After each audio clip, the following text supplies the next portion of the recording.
Il était une fois, dans un royaume lointain, un jeune prince nommé Malik.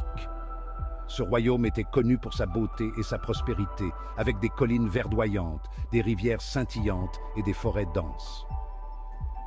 Le château du prince Malik se dressait fièrement au sommet d'une colline, surplombant le village en contrebas. Il était aimé de tous, riche et puissant, mais il sentait toujours qu'il manquait quelque chose dans sa vie. Malgré les fêtes somptueuses et les banquets opulents, une solitude pesante l'accompagnait partout. Il passait de longues heures à contempler l'horizon depuis les tours du château, se demandant ce que la vie pouvait lui offrir au-delà des murs dorés.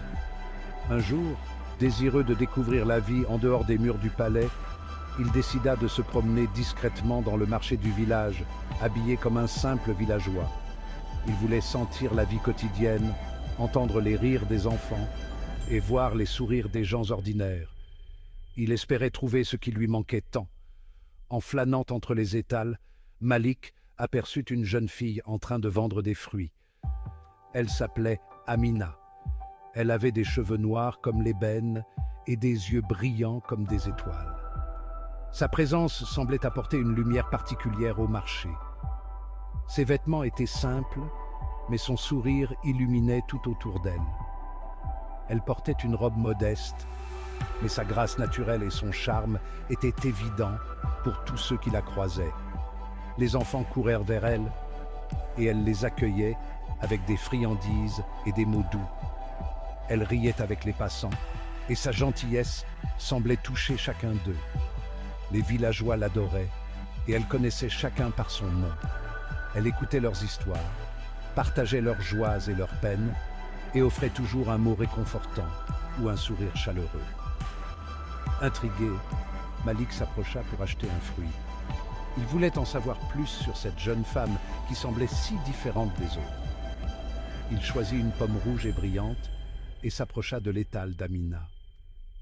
Leur regard se croisa et le cœur du prince s'emballa. Il sentit une connexion immédiate, comme s'il avait trouvé ce qu'il cherchait depuis si longtemps. Amina, de son côté, fut également frappée par l'intensité de son regard. Amina ne savait pas qu'elle parlait à un prince, mais elle traita Malik avec la même bienveillance que tous ses clients. Elle lui offrit un sourire chaleureux et engagea la conversation, lui demandant d'où il venait et comment il trouvait le marché. Ils discutèrent longuement, et plus ils parlaient, plus Malik se sentait attiré par sa simplicité et son âme pure. Il apprit qu'elle vivait seule avec sa mère malade et qu'elle travaillait dur pour subvenir à leurs besoins. Sa force et sa détermination le touchèrent profondément.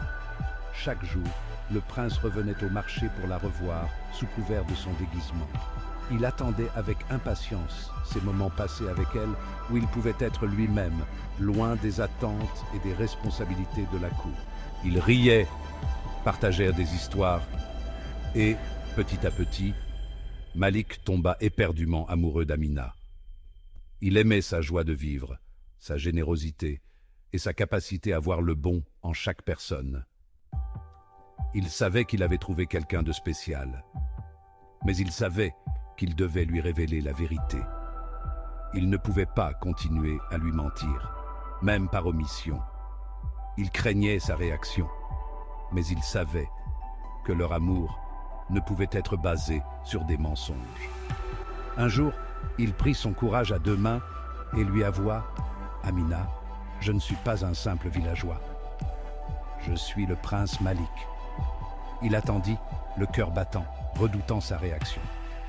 Amina, surprise mais pas intimidée, lui sourit doucement.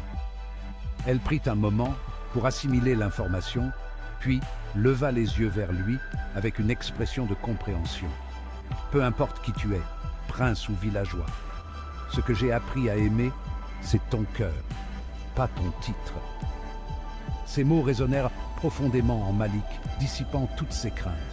Le cœur du prince fondit devant cette réponse. Il savait alors qu'il avait trouvé la personne qui complétait son âme. Leur amour était pur et sincère, basé sur des valeurs profondes et une compréhension mutuelle. Ils continuèrent à se voir, leur amour grandissant chaque jour. Malik savait qu'il devait présenter Amina à son père le roi et à la cour. Il espérait que leur amour serait accepté malgré les différences de classe. Le jour de la présentation arriva et Malik était nerveux. Mais Amina, avec sa grâce et sa dignité, impressionna tout le monde. Le roi, voyant l'amour sincère dans les yeux de son fils, donna sa bénédiction. Il savait alors que c'était elle, la personne qui manquait à sa vie. Leur amour triompha des préjugés et des attentes sociales, prouvant que le véritable amour ne connaît pas de barrières. Peu de temps après, il la présenta au roi et à la cour, et malgré les différences de classe, leur amour triompha. Le roi, touché par la sincérité de leur amour, accepta Amina comme sa belle-fille. Le prince Malik et Amina se marièrent dans une grande fête qui rassembla tout le royaume. Les festivités durèrent plusieurs jours, avec des danses, des festins et des feux d'artifice. Le peuple célébrait l'union de leur prince bien-aimé avec la fille du marché. Leur histoire devint une légende, montrant à tous que l'amour véritable dépasse les titres et la richesse. Les bardes chantèrent leur histoire, et les enfants grandissaient en rêvant de trouver un amour aussi pur et sincère. Morale. L'amour ne se soucie ni des richesses, ni des rangs. Il trouve toujours le chemin des cœurs sincères. Cette histoire resta gravée dans les mémoires, rappelant à tous que l'amour véritable est le plus grand trésor de tous. Abonnez-vous pour plus de vidéos